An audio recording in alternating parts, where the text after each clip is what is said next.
وَلَقَدْ يَسَّرْنَا الْقُرْآنَ لِلذِّكْرِ فَهَلْ مِن مُّدَّكِرٍ۔ الحمدللہ رب العالمین والصلاة والسلام علی سید المرسلین وعلی آلہ وصحبہ اجمعین۔ سبحان اللہ وبحمدہ سبحان اللہ العظیم۔ ربی اشرح لی صدری ویسر لی امری واحلل عقدۃ من لسانی یفقہوا قولی۔ عزیزان گرامی، آج کے اس لیکچر کے دوسرے حصے میں ہم انشاءاللہ سورہ نور کا حاصل مطالعہ آپ کی خدمت میں رکھیں گے، لیکن اس سے قبل جو پہلے حصے میں موضوع زیر بحث تھا اور آخر میں جو بات میں نے رکھی شیطان کی اکساہٹوں کے حوالے سے کہ اللہ تبارک و تعالیٰ اپنے نبی صلی اللہ علیہ وسلم کو ہی مخاطب کر کے یہ فرما رہے ہیں کہ اور دعا کرو کہ پروردگار میں شیاطین کی اکساہٹوں سے تیری پناہ مانگتا ہوں، بلکہ اے میرے رب میں تو اس سے بھی تیری پناہ مانگتا ہوں کہ وہ میرے پاس آئیں۔ تو اس دعا کا جو ہے وہ اعادہ ہمیں کرتے رہنا چاہیے کہ اللہ رب العزت جو ہے وہ ہمیں شیطان کے حملوں سے، شیطان کے حربوں سے، شیطان کے وسوسوں سے، شیطانی شرور سے جو ہے وہ محفوظ رکھے۔ پھر سورہ مومنون کے آخر میں جو اللہ رب العزت کی طرف سے جو آیت مبارکہ آئی ہے وہ ایک دعا کی صورت میں ہی ہے، اس دعا کو بھی ہمیں بار بار پڑھتے رہنا چاہیے کہ وَقُلْ رَبِّ اغْفِرْ وَارْحَمْ وَأَنْتَ خَيْرُ الرَّاحِمِينَ، کہ اے نبی کہو میرے رب درگزر فرما اور رحم کر اور تو سب رحیموں سے اچھا رحیم ہے۔ تو یہ مجھے گمان ہے کہ ہم سب کو یہ دعا یاد ہوگی اور بڑی یہ خوبصورت دعا ہے۔ بہرحال سورہ نور جو 24ویں سورہ ہے، یہ 64 آیات پر مشتمل سورہ مبارکہ ہے اور یہ مدنی صورت ہے، اور اس کا اگر ہم فلو چارٹ دیکھیں، نظم جلی دیکھیں، جو گروپس اس کے تشکیل پاتے ہیں موضوعات کے اعتبار سے، تو وہ 5 گروپس اس کے تشکیل پائیں گے۔ پہلا گروپ جو ہے وہ ہم دیکھتے ہیں اس کا کہ اس کا پہلا گروپ، اس میں پہلے گروپ میں بھی جو ہے وہ جو آیت نمبر 1 تا آیت نمبر 34 تک ہے، اس گروپ میں آگے ذیلی گروپس جو ہے وہ بنتے ہیں، کیونکہ بہت سارے اس میں احکامات ہیں، ان کی آگے تفصیلات موجود ہیں۔ آیت نمبر 1 تا آیت نمبر 3 ایک ذیلی گروپ بنے گا جس میں غیر شادی شدہ زانیوں کی سزا کے احکامات ہیں۔ اسی طرح پھر آیت نمبر 4 تا آیت نمبر 10 اس میں پاک دامن عورتوں پر الزام لگانے والوں کی سزا کے احکامات ہیں۔ پھر آیت نمبر 11 تا آیت نمبر 26 اس میں واقعہ افق اور تبصرہ جو ہے اور متعلقہ احکامات ہمارے سامنے آتے ہیں۔ آیت نمبر 27 تا آیت نمبر 29 اس میں گھروں میں داخلے کے احکامات ہمارے سامنے آتے ہیں۔ آیت نمبر 30 تا 31 غض بصر، زینت اور اس کے حوالے سے احکامات آتے ہیں۔ پھر آیت نمبر 32 تا 34 اس میں نکاح کے احکامات آتے ہیں۔ تو یہ پہلا گروپ جو ہے جو آیت نمبر 1 تا آیت نمبر 34 ہے، اس میں اس طرح مختلف احکامات جو ہیں وہ بیان کیے گئے ہیں۔ اور دوسرا گروپ جو ہے آیت نمبر 35 تا آیت نمبر 40، اس گروپ میں مومنین اور کافرین کے اعمال کے لیے 2 تمثیلیں پیش کی گئی ہیں۔ تیسرا گروپ آیت نمبر 41 تا آیت نمبر 46 ہے، اس میں اللہ رب العزت کی صفات کا تعارف کروایا گیا ہے۔ چوتھا گروپ آیت نمبر 47 تا آیت نمبر 57، اس میں مومنین اور منافقین کی صفات کا فرق بیان کیا گیا ہے۔ اور پانچواں گروپ جو آیت نمبر اس کے بعد 58 سے لے کر آیت نمبر 64 تک ہے، اختتام تک ہے، اس میں جو ہے وہ پھر مختلف احکامات ہمارے سامنے آتے ہیں، جس میں آیت نمبر 58 اور 59 میں جو آپ کا غرفہ نوم جس کو کہتے ہیں بیڈ روم ہے، اس کے احکامات، اس کی جو ہے وہ حدود و قیود۔ پھر آیت نمبر 60 میں بوڑھی عورتوں کے احکام کے حوالے سے حکم آیا ہے۔ آیت نمبر 61 میں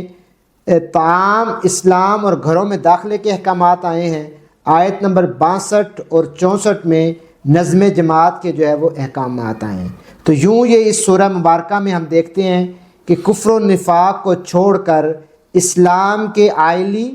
معاشرتی، فوجداری اور دیگر اجتماعی قوانین پر عمل پیرا ہونے کی تلقین کی گئی ہے، اور استخلاف اور اقتدار کا جو ہے وہ وعدہ بھی اللہ رب العزت نے جو ہے وہ کیا ہے۔ تو اس سورہ مبارکہ میں ان تمام موضوعات کو جو ہے کا احاطہ کیا گیا ہے، اور جب یہ سورہ مبارکہ جو ہے نازل ہوئی، یعنی کہ 5 ہجری میں غزوہ احزاب ہوتا ہے، 6 ہجری میں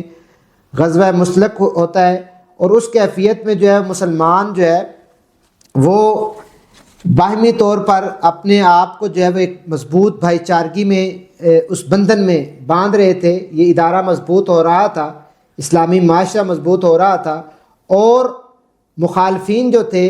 وہ اپنی چالیں چل رہے تھے، اور اس موقع کی تلاش میں تھے کہ کس طرح جو ہے وہ ان مسلمانوں کی جماعت کی صفوں کو کمزور کیا جائے، اس میں دخل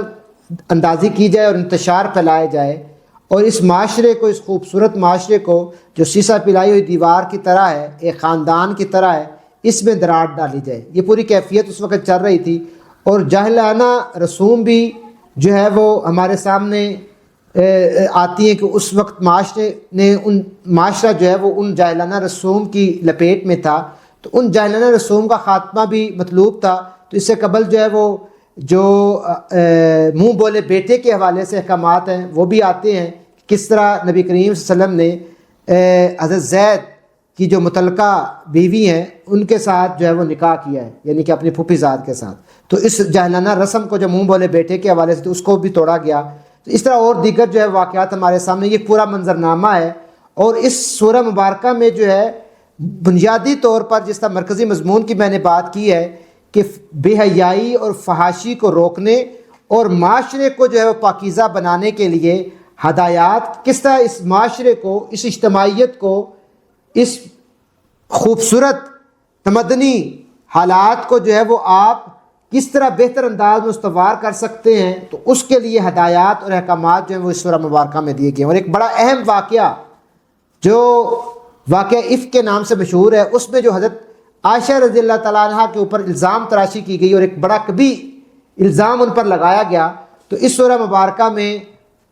حضرت عائشہ کی برات کا بھی اعلان کیا گیا کہ ان کو اس سے جو پراپیگنڈا ہو رہا تھا اور جس کی وجہ سے نبی کریم صلی اللہ علیہ وسلم بھی سخت پریشانی سے دوچار تھے، مشکلات کا شکار تھے، تو اللہ کے نبی صلی اللہ علیہ وسلم کو بھی ڈھارس بندھائی گئی، اور حضرت عائشہ رضی اللہ تعالیٰ عنہ کی گواہی اللہ رب العزت نے جو ہے وہ خود اس قرآن حکیم میں اپنے وحی کے ذریعے جو ہے وہ دی ہے۔ تو اس سورہ مبارکہ کا آغاز اللہ رب العزت جو ہے وہ ان الفاظ سے فرما رہے ہیں کہ سورۃ انزلناہا وفرضناہا وانزلنا فیہا آیات بینات لعلکم تذکرون، کہ یہ ایک صورت ہے جس کو ہم نے نازل کیا ہے اور اسے ہم نے فرض کیا ہے، اور اس میں ہم نے صاف صاف ہدایات نازل کی ہیں شاید کہ تم سبق لو۔ اور پھر اس کے بعد جو ہے اس آیت مبارکہ کے بعد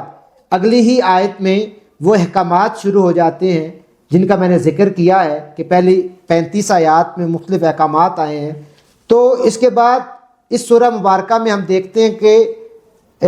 وقفے سے اور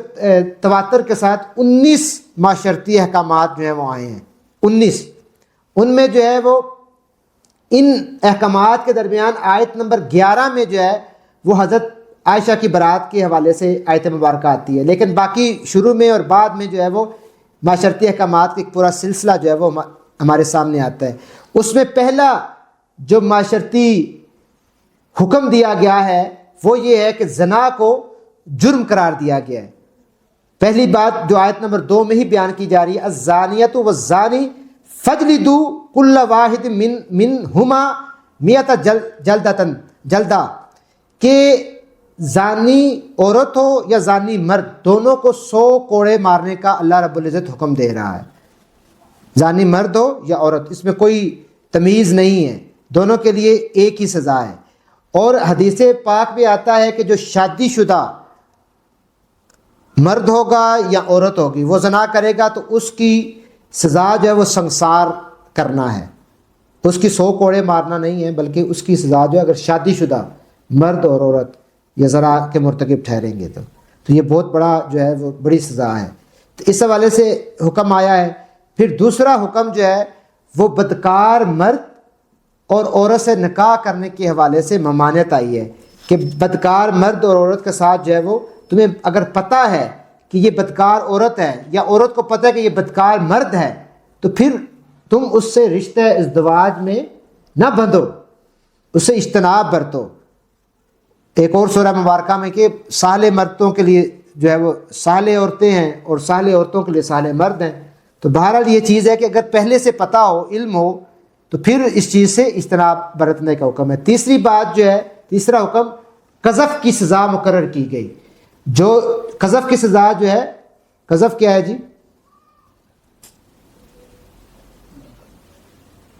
جھوٹ کی سزا، ٹھیک ہے نا؟ جھوٹ کی سزا، اگر آپ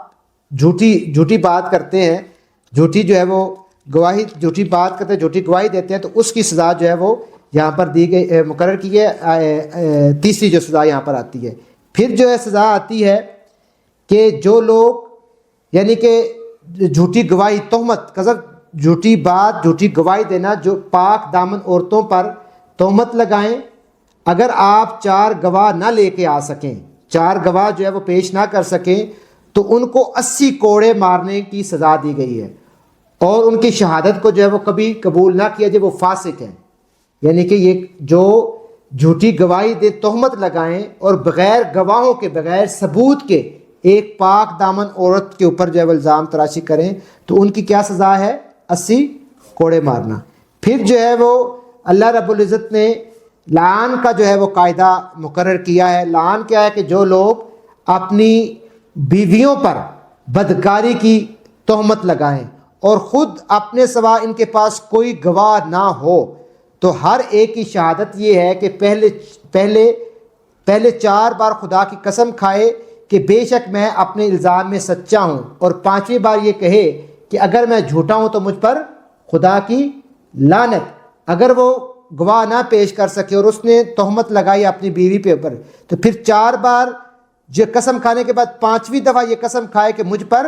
خدا کی لعنت، پھر اس کا معاملہ رب جانے اور وہ جانے۔ تو یہ اتنی بڑی سزا جو ہے لعان کے حوالے سے، جو اپنی بیویوں کے اوپر جو تہمت لگاتے ہیں۔ 5ویں بات کہ آنکھیں بند کر کے کسی کے خلاف نہ تہمت قبول کرو اور نہ اس کو آگے پھیلاؤ۔ اگر تمہارے پاس کوئی بات لے کر آتا ہے، کسی کے اوپر تہمت لگاتا ہے، تو آنکھیں بند کر کے اس کو قبول نہ کرو اور اس کو آگے بھی نہ پھیلاؤ، جب تک جو ہے وہ اس کے شواہد موجود نہ ہوں، جب تک اس کے پاس گواہ موجود نہ ہو۔ دین اسلام میں گواہی کی بڑی اہمیت ہے، شہادت کی بڑی اہمیت ہے، کہ ہر معاملے میں ہمارے ہاں تو ایک بات ہوتی ہے تو اتنی وائرل کر جاتی ہے، ہم اس سے جرم ثابت ہونے سے پہلے ہی اس کو مجرم ڈکلیئر کر دیتے ہیں اور اس کے اوپر تہمتیں لگانا شروع کر دیتے ہیں، اور اس کی جو ہے وہ اس کے خلاف پروپیگنڈا شروع کر دیتے ہیں، اس کو گالم گلوچ سے نوازتے ہیں، اس کی عزت نفس کو مجروح کرتے ہیں۔ جبکہ اسلام میں جو ہے، جب تک آپ شہادت گواہ لے کر اور جرم ثابت نہ ہو جائے، تب تک آپ کو یہ حق نہیں ہے کہ آپ اس کو مجرم کہہ سکیں۔ تو آج ہم دیکھ لیں کہ ہمارے معاشرے میں کس طرح چیزیں پریویل کر رہی ہیں، اور کس طرح جھوٹا پراپوگنڈا اپنی جڑوں کو مضبوط کر رہا ہے، اور بغیر جرم ثابت ہوئے ہم جو ہے وہ لعن طعن بھی کرتے ہیں، ہم جو ہے وہ گالم گلوچ بھی کرتے ہیں، اور ایک انسان کو انسانیت کے درجے سے بھی نیچے اتار کر ہم جو ذلیل و رسوا کرتے ہیں۔ تو یہ احکامات، معاشرتی احکامات ہے، اجتماعی دائرے میں اجتماعیت کو برقرار رکھنے میں، ایک صالح معاشرے کے حوالے سے یہ چیزیں بڑی ضروری ہیں کہ جن معاشروں میں قانون ہوتا ہے، کوئی اخلاقیات ہوتی ہیں، اللہ کے احکامات کی پاسداری کی جاتی ہے، تو وہاں پر ان چیزوں کو جو ہے وہ ملوث خاطر رکھا جاتا ہے، ان کی پامالی نہیں کی جاتی۔ پھر چھٹی چیز یہ ہے کہ بیہودہ خبریں اور فحاشی پھیلانے والوں کی جو ہے وہ سزا کے مستحق، کہ جو بیہودہ بات کو پھیلائیں، فحاشی کے مرتکب ٹھہرے، ان فحاشی کو پھیلانے کے جو ہے وہ ارتکاب کریں۔ اور آج ہم دیکھ لیں کہ ہمارا میڈیا اور سوشل میڈیا کن چیزوں کو پھیلا رہا ہے، لغویات کو، فحش تصاویر کو، فحش ویڈیوز کو، فحش مکالموں کو، فحش جو ہے گفت و شنید کو، اور اس سے لوگ محظوظ ہوتے ہیں اور اس سے لوگوں کی ریٹنگ بڑھتی ہے۔ اپنی ریٹنگ کو بڑھانے کے لیے اور معاشرے کو تباہی سے دوچار کرنے کے لیے ہمارا میڈیا اور ہمارا سوشل میڈیا یہ چیز کر رہا ہے، اور اللہ رب العزت جو ہے وہ اس چیز کی ممانعت فرما رہے ہیں کہ اس فحش کام کو جو ہے نہ تم جو ہے وہ اس کی، جو لوگ یہ چاہتے ہیں کہ ایمان لانے والوں کے گروہ میں فحش پھیلے، اللہ رب العزت فرما رہے کہ وہ دنیا اور آخرت میں دردناک سزا کے مستحق ہیں۔ یہ لوگ چاہتے ہیں کہ انسان فحاشی کا مرتکب ٹھہرے، معاشرہ فحاشی سے دوچار ہو جائے۔ اللہ جانتا ہے اور تم نہیں جانتے۔ اگر اللہ کا فضل اور اس کا رحم و کرم تم پر نہ ہوتا، اور یہ بات نہ ہوتی کہ اللہ بڑا شفیق اور رحیم ہے، اللہ رب العزت ان کو اس دنیا میں بھی بہت بڑی جو ہے وہ سزا سے دوچار کرتا۔ ساتویں بات کہ مسلم معاشرے میں تعلقات کی بنیاد جو ہے وہ حسن ظن پر ہے۔ ہر شخص بے گناہ سمجھا جائے گا جب تک گناہ گار ہونے کا ثبوت نہ مل جائے۔ میں نے یہ پہلے بات بھی کر دی ہے کہ جب تک گناہ کا ثبوت نہ ملے، ایک زانی، آپ کسی کے اوپر زنا کا بھی الزام لگاتے ہیں، وہ زانی بھی تب تک آپ اس کو زانی ڈکلیئر نہیں کر سکتے جب تک آپ کے پاس گواہی نہیں ہوگی، شہادت نہیں ہوگی۔ اور شہادت کا بھی، گواہی کا بھی فارمولہ بتا دیا گیا، کتنے گواہ لانا ضروری ہیں۔ بہت سارے واقعات احادیث کی کتب میں بھی موجود ہیں، سیرت طیبہ سے بہت سارے واقعات ہمارے سامنے آتے ہیں۔ تو اس احتیاط کو ملحوظ خاطر رکھنا، اور یہ فارمولہ دیا جا رہا ہے کہ مسلم معاشرے میں تعلقات کی بنیاد حسن ظن، اچھا گمان رکھو۔ سورہ حجرات میں بھی اس حوالے سے کچھ اخلاقی قدریں بیان کی گئی ہیں، یہاں پر بھی یہ بات کی جا رہی ہے کہ معاشرے کو کیسے مضبوط رکھا جا سکتا ہے، باہمی الفت و محبت کو کیسے پروان چڑھایا جا سکتا ہے۔ تو اس حوالے سے یہ بتایا جا رہا ہے کہ تم جو ہے وہ حسن ظن رکھو۔ پھر اللہ رب العزت جو ہے وہ فرما رہے ہیں کہ گھروں میں اجازت لے کر اور سلام کر کے داخل ہو بغیر اجازت کے، اے لوگو جو ایمان لائے ہو، اپنے گھروں کے سوا دوسرے گھروں میں داخل نہ ہوا کرو جب تک کہ گھر والوں کی رضا نہ لے لو اور گھر والوں پر سلام نہ بھیج لو، یہ طریقہ تمہارے لیے بہتر ہے، توقع ہے کہ تم اس کا خیال رکھو گے۔ بغیر اجازت کے کسی کے گھر میں داخل ہونا، کسی کی حدود میں داخل ہونا، باؤنڈری میں داخل ہونا، ٹھیک، اور سلام کیے بغیر، بلکہ سنت میں تو یہ بھی چیز آتی ہے کہ آپ جب اپنے گھر میں بھی داخل ہو رہے ہو، خود اپنے گھر میں بھی، تو دستک دے کر، اجازت لے کر، سلام کر کے داخل ہو سکتا ہے اہل خانہ میں سے کوئی فرد ایسی حالت میں ہو، گھروں میں ظاہر بات ہے کیجول انداز میں جو ہے وہ ہماری خواتین بھی گھوم پھر رہی ہوتی ہیں، حتیٰ کہ آپ صرف اپنی تنہائی میں الگ زندگی بھی گزار رہے ہیں اپنے بیوی بچوں کے ساتھ بھی، پھر بھی ہو سکتا ہے کہ آپ کی بیوی ایسی کیجول کنڈیشن میں جو آپ کو پسند نہ آئے، تو اس لیے بہتر یہ ہے کہ اپنے گھر میں بھی داخل ہوتے ہوئے اجازت لے کر، دستک دے کر، سلام لے کر، تو یہ آداب اللہ رب العزت جو ہے وہ سکھا رہے ہیں۔ پھر اللہ رب العزت فرما رہے ہیں کہ عورتوں اور مردوں کو اپنی نظروں کو بچا کے رکھنا چاہیے۔ اے نبی صلی اللہ علیہ وآلہ وسلم، مومن مردوں سے کہو کہ اپنی نظریں بچا کر رکھیں اور اپنی شرمگاہوں کی حفاظت کریں، یہ ان کے لیے زیادہ پاکیزہ طریقہ ہے، جو کچھ وہ کرتے ہیں اللہ اس سے باخبر ہے۔ تو اس میں اللہ رب العزت جو ہے وہ نظروں کو جو ہے وہ محفوظ رکھنے کی جو ہے بات کرے کہ اپنی نظروں کو غض بصر، اور پھر یعنی کہ یہ جو ہم پہلی نظر تو معاف ہے نا، اس کے اوپر تو بڑی بات ہوتی ہے نا کہ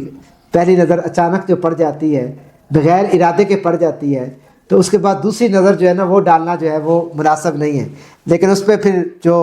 حجت نکالتے کہتے ہیں اگر پہلی نظر ہی رکھی جائے اور ٹکٹی باندھ لی جائے تو وہ کتنا کچھ جائز ہے، تو علماء فرماتے ہیں کہ جو ہے نظر کو جما لینا یہ بھی مناسب نہیں ہے، اور یہ تو آپ دانستہ جو ہے وہ اس کے لیے اپنے لیے راہ فرار تلاش کر رہے ہیں نا۔ تو بہرحال تو نظر کی حفاظت جو ہے نا بڑی اہم ہے کہ نظروں کی حفاظت کرنا ہے۔ پھر اللہ رب العزت جو ہے وہ عورتوں کو حکم دے رہے ہیں کہ تم میں سے جو لوگ اللہ رب العزت کہہ رہے ہیں کہ گھر میں آپ اپنے سر کو ڈھانپ کر اور سینہ ڈھانپ کر رکھیں، یعنی کہ گھروں میں عورتوں کو بھی یہ کہا جا رہا ہے کہ اگر تم محرم رشتوں کے درمیان بھی ہو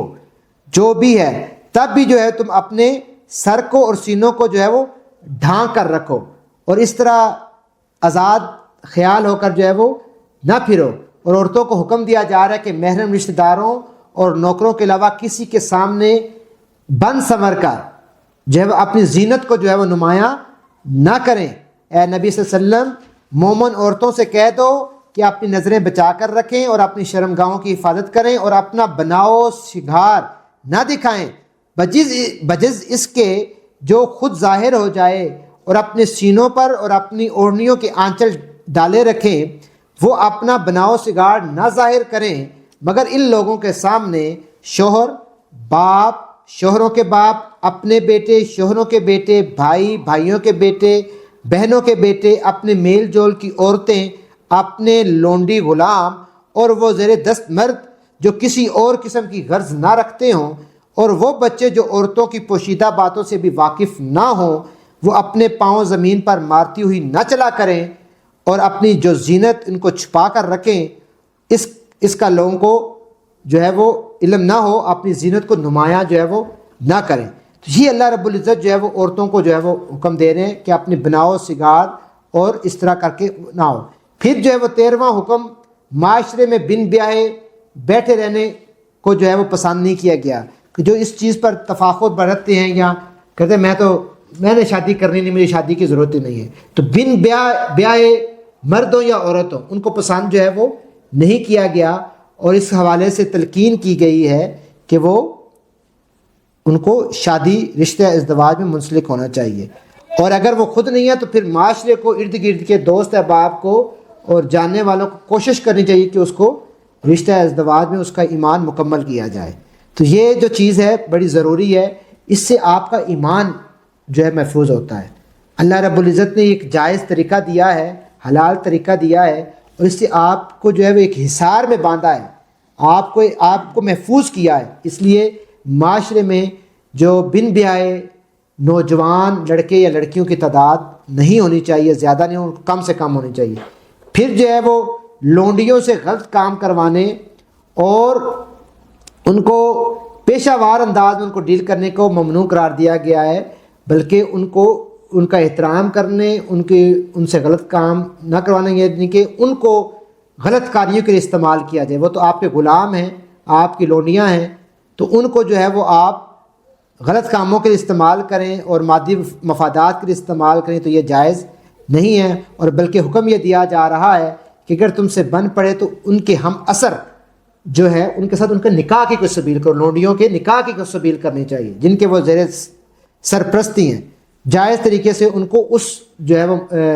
رشتے میں باندھو، ان کا نکاح کرو، لیکن جو ان کو ناجائز طریقے سے ان سے غلط کام جو ہے وہ مت کرواؤ، اور پیشے اس کو روزگار نہ بنا لو، اس کی ممانعت کی گئی ہے۔ اور پھر لونڈیوں اور غلاموں کی رہائی کے لیے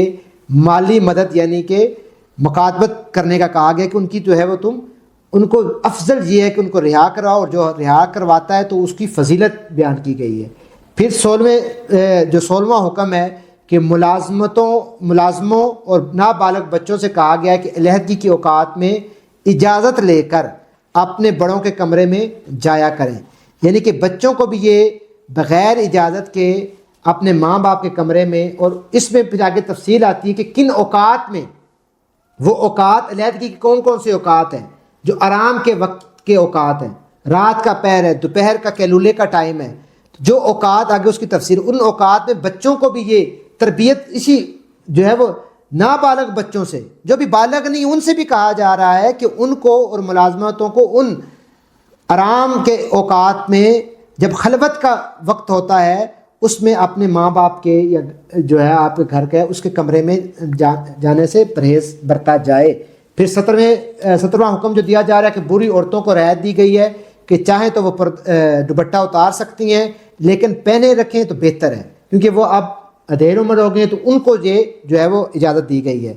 اور پھر 18واں حکم جو اس سورہ مبارکہ میں آتا ہے کہ اندھے، لنگڑے اور بیمار اگر کسی کے ہاں سے کچھ کھا لیں تو پکڑ نہیں ہوگی، یہ معذور ہیں، اگر یہ کسی کے گھر سے کچھ کھا لیں تو ان کے اوپر جو ہے وہ ہاتھ کھلا رکھو، نہ کہ ان کو جو ہے وہ آپ جو ہے وہ کچھ سزا دو۔ پھر 19ویں نمبر پر جو ہے وہ 19واں جو حکم اس سورہ مبارکہ میں آتا ہے کہ قریبی، عزیز اور بے تکلف دوستوں کو ایک دوسرے کے ہاں بلا اجازت جو ہے وہ کھانے کی اجازت ہے۔ کھانا پینا جو ہے وہ آپ قریب کے دوست، اگر فرض ہم ڈیرے پہ رہ رہے ہیں تو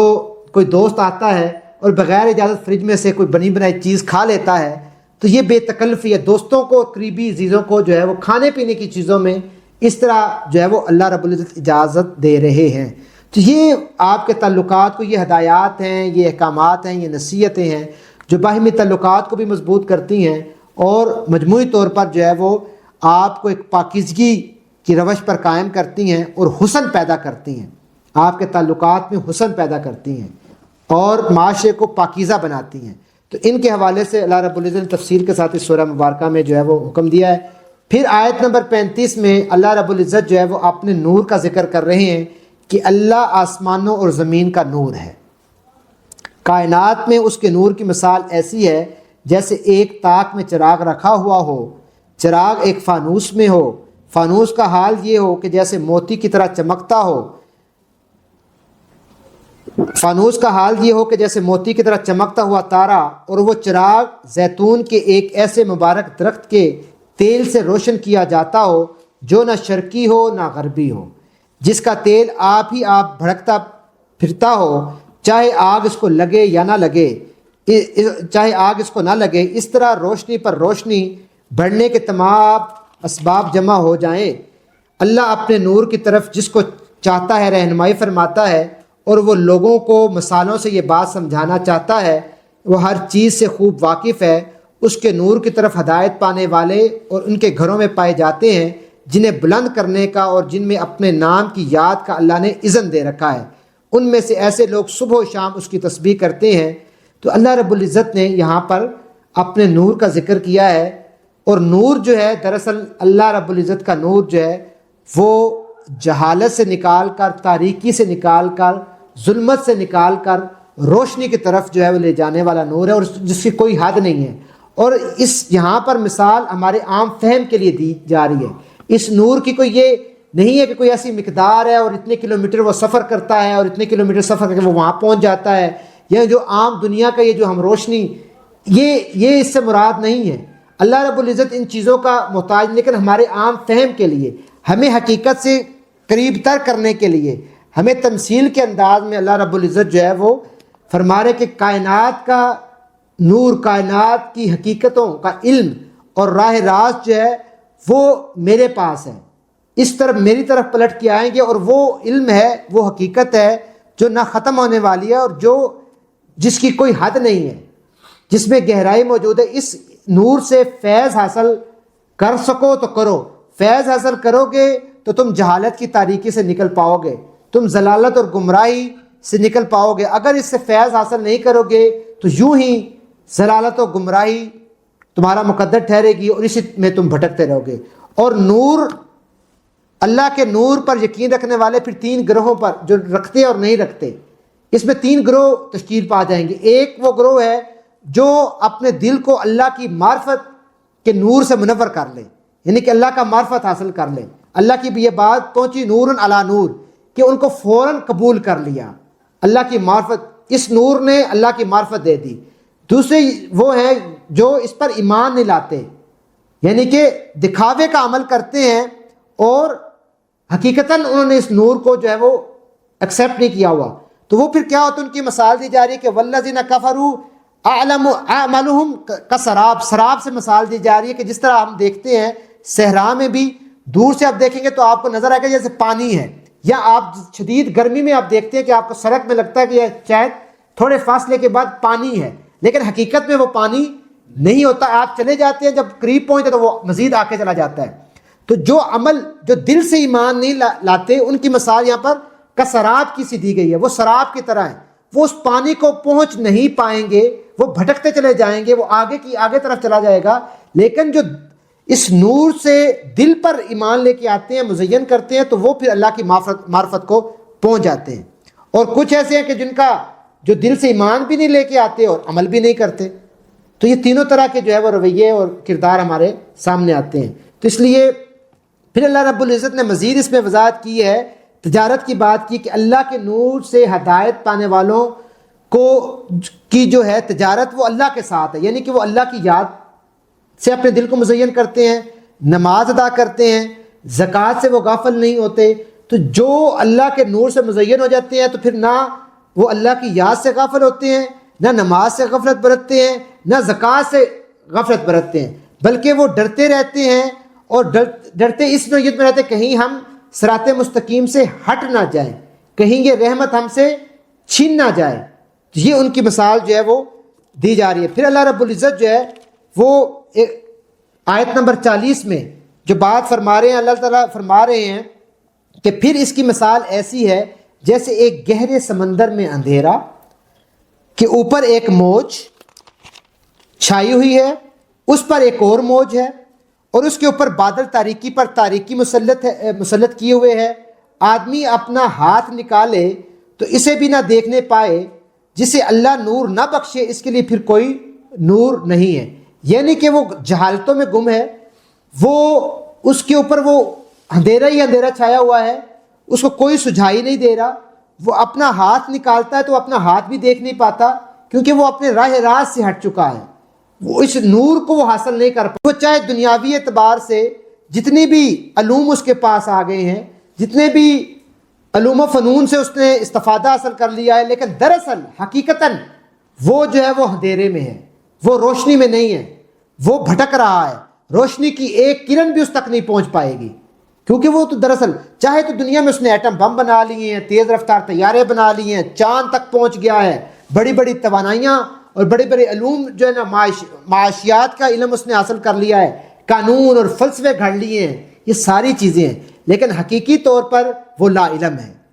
حقیقی طور پر جو ہے وہ حقیقی علم اس کے پاس ہے، حقیقی طور پر وہ جاہل ہے۔ کیوں؟ وہ ان پڑھ ہے، اس نے اللہ کی معرفت ہی حاصل نہیں کی۔ اور یہ مثال یہاں پر کہ وہ اس پر موج پر موج، تاریکی پر تاریکی، بادل پر بادل، اور اس کو اپنا آپ بھی سجائی نہیں، دکھائی نہیں دے رہا، وہ اپنا آپ، اپنا نفس بھی وہ بھلا چکا ہے، اپنی ذات کو، حقیقتاً وہ اپنی ذات کو ہی بھلا چکا ہے۔ تو اس لیے یہ یہاں پر آیت نمبر 40 میں جو مثال دے کر ہمارے سامنے ایک واضح انداز میں جو ہے بات کی جا رہی ہے، اور اللہ تعالیٰ سے یہی دعا کرنی چاہیے کہ اللہ تبارک و تعالیٰ جو ہے وہ ہمیں اپنے نور سے آشنا کرے اور ہمارے دلوں کو منور کرے، اسی پہ ہمیں مطمئن رہنا چاہیے۔ پھر اللہ رب العزت جو ہے وہ آخر میں یہ فرما رہے ہیں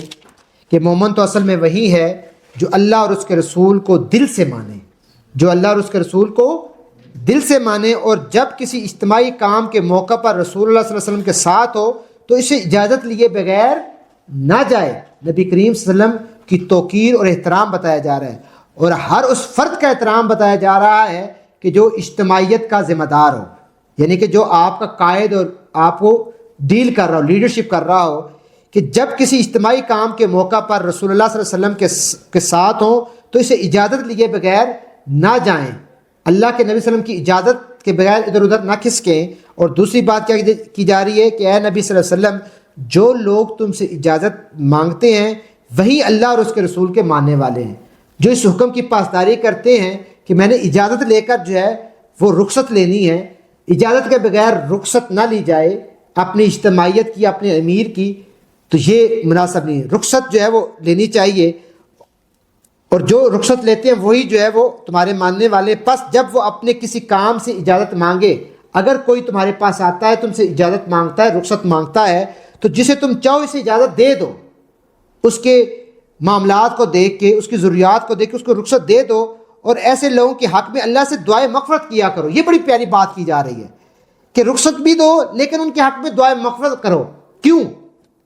ہو سکتا ہے کہ وہ رخصت تمہیں تو بظاہر حالات یہ لگ رہے ہیں کہ وہ رخصت مانگ رہا ہے اور جائز طریقے سے مانگ رہا ہے، تم نے اجازت دے بھی دی، لیکن ہو سکتا ہے کہ کسی وسوسے میں وہ مبتلا ہو، کسی لغزش کا وہ مظاہرہ کر رہا ہو، کسی کوتاہی کا وہ مظاہرہ کر رہا ہو، تو تم نے تو رخصت دے دی، لیکن تم اس کے حق میں دعائے مغفرت کرو کہ اگر وہ بھول چوک، اگر وہ ہزیمت کی بنیاد پر رخصت مانگ رہا ہے تو اللہ تعالیٰ اس پر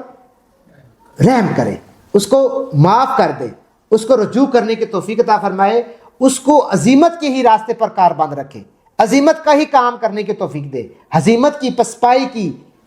پیچھے کی طرف جاننے کی، سے اجتناب برتنے کی اس کو توفیق دے۔ تو اگر اس نے مانگ لی ہے تو تم نے دے دی، لیکن جو ہے وہ اس کے لیے دعائے مغفرت کرو۔ اللہ رب العزت جو ہے وہ ہمیں عمل کی توفیق عطا فرمائے۔ وآخر دعوانا الحمدللہ رب العالمین۔